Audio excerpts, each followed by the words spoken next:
بسم اللہ الرحمن الرحیم۔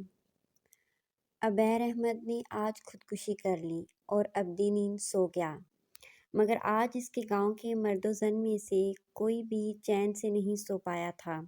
ہر کسی کی زباں پر ایک سوال تھا کہ اتنا متقی اور پرہیزگار شخص کیسے حرام کی موت چن سکتا ہے، اور اس کی کینسر کی مریض بیٹی نے اس کے سوئم والے دن خواتین کی محفل میں اس سوال کا جواب دیا تھا۔ اس کی بیٹی کا نام عطیہ عبیر تھا۔ وہ کینسر کی مریضہ تھی۔ کینسر چوتھی سٹیج پر تھا۔ ڈاکٹرز نے لا علاج قرار دے کر ہسپتال میں رکھنے سے منع کر دیا تھا اور گھر میں وہ موت کی منتظر تھی، مگر اس سے پہلے اسرائیل اس کے والد صاحب کی روح قبض کر کے لے گیا تھا۔ عطیہ عبیر نے والد صاحب کی خودکشی کے متعلق بات کرتے ہوئے بتایا کہ وہ اپنے بہن بھائیوں میں سب سے بڑے تھے۔ ان سے چھوٹا ایک بھائی اور 2 بہنیں تھیں۔ ان کے والد صاحب یعنی میرے دادا بیمار ہو کر بستر سے جا لگے اور پھر کبھی اٹھ نہ سکے تو میری دادی نے بچوں کی پرورش کے لیے کام کاج کرنا شروع کر دیا، مگر میرے والد صاحب کی غیرت نے گوارا نہ کیا کہ ان کی ماں کما کر لائے اور وہ کھائیں، لہٰذا انہوں نے تعلیم کو خیر آباد کہہ دیا اور محنت مزدوری شروع کر دی۔ مجھے یاد ہے میرے والد صاحب نے 16 گھنٹے کام کیا ہے۔ وہ دن کو اپنا زمیندارہ کرتے، شام کو قریبی مل میں چلے جاتے اور 8 گھنٹے وہاں مزدوری کرتے۔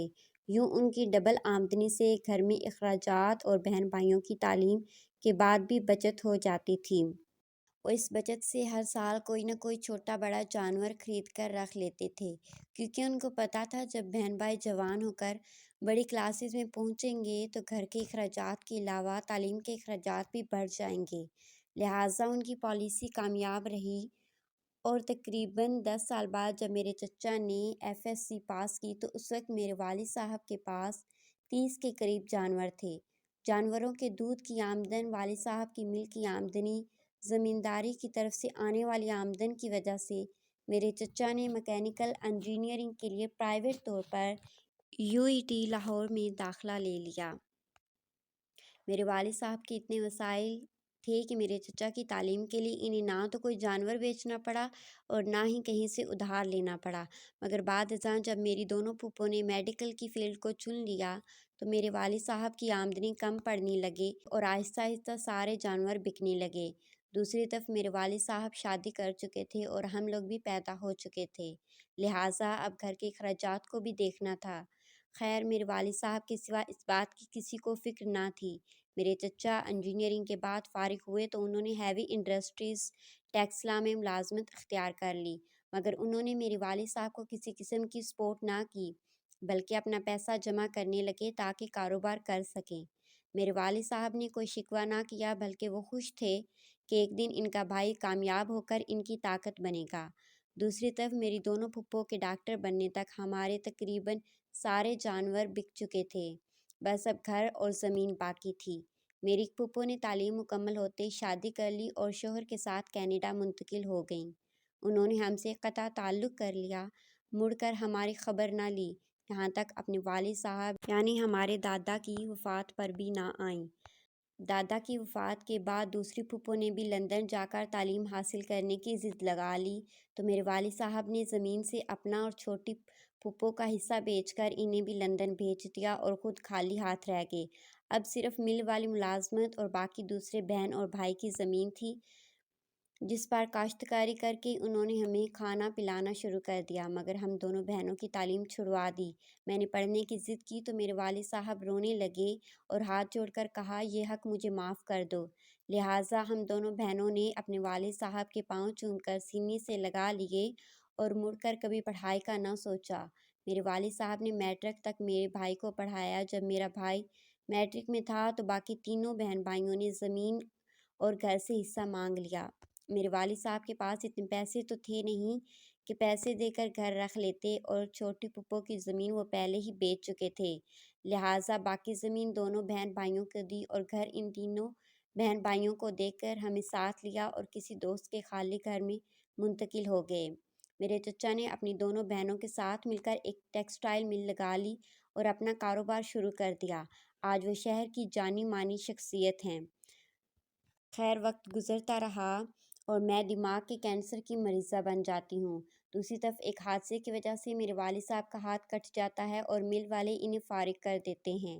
جب گھر میں فاقوں کی نوبت آتی ہے تو کچھ دن پہلے میرے والد صاحب اپنے بھائی کی مل میں کام لینے کی خاطر جاتے ہیں، جہاں ان کے بھائی اور بھابھی دفتر میں بیٹھے ہوتے ہیں۔ میرے والد صاحب اپنے بھائی کے سامنے اپنا مدعا بیان کرتے ہیں، جس پر میرے چچا کہتے ہیں، میں مل کے بیرونی معاملات دیکھتا ہوں، اندرونی معاملات تمہاری بھابھی دیکھتی ہیں، ان سے مل لو۔ میری چچی میرے والد صاحب کو دیکھتے ہی کہتی ہے، تمہارا تو ایک ہاتھ ہی نہیں ہے، تم کیا کام کر سکتے ہو؟ ہم بنا کام کے تنخواہیں دینے لگیں تو یہ کارخانہ 2 دن بھی نہیں چلے گا۔ میرے والد صاحب مدد طلب نظروں سے بھائی کی طرف دیکھتے ہیں اور بتاتے ہیں کہ ان کے گھر میں فاقے ہیں، کینسر زدہ بیٹی 2 دن سے بھوکی ہے۔ مگر میرے چچا کے دل میں کوئی رحم پیدا نہیں ہوتا۔ وہ معذرت کرتے ہوئے کہتا ہے کہ ہم کو تو ورکر کی ضرورت نہیں، تمہیں اپنے دوست کی مل میں صفائی کرنے والا رکھوا سکتا تھا، مگر ایک ہاتھ سے معذور انسان کیسے صفائی کرے گا؟ تم ایسا کرو، کل سے اپنے بیٹے اور بیٹی کو اس کی مل میں بھیج دینا، میں کال کر دوں گا۔ اپنے چھوٹے بھائی جس کی خاطر انہوں نے سب کچھ بلکہ اپنی اولاد کا بھی سب کچھ قربان کر دیا تھا، اس کے اس قدر سرد رویے نے انہیں اندر سے توڑ کر رکھ دیا۔ واپس آ کر ساری رات وہ ہم سے دکھ بانٹتے رہے اور پھر صبح اٹھے تو پتہ چلا والد صاحب خودکشی کر کے ابدی نیند سو چکے ہیں۔ میں یہاں سب بہنوں سے التجا کرتی ہوں، خدارا بڑے بھائیوں کا احسان یاد رکھیں، اور بھائیوں سے کہتی ہوں خدارا اپنی اولاد کا حق بھی اپنے بہن بھائیوں پر قربان نہ کر دیں، ورنہ بعد میں فقط پچھتاوے ہوں گے۔ آپ کی لاش گھر میں پڑی ہوگی اور آپ کی کینسر زدہ بیٹی سر کو باندھے ہوئے لوگوں کے گھروں میں جا کر پیسے مانگ رہی ہوگی تاکہ آپ کے لیے کفن خرید سکے۔ اس کے ساتھ ہی عطیہ عبیر منہ کے بل زمین پر گری اور مر گئی۔ اب کی بار عطیہ کے بہن بھائی عطیہ کے کفن کے لیے پیسے مانگ رہے تھے۔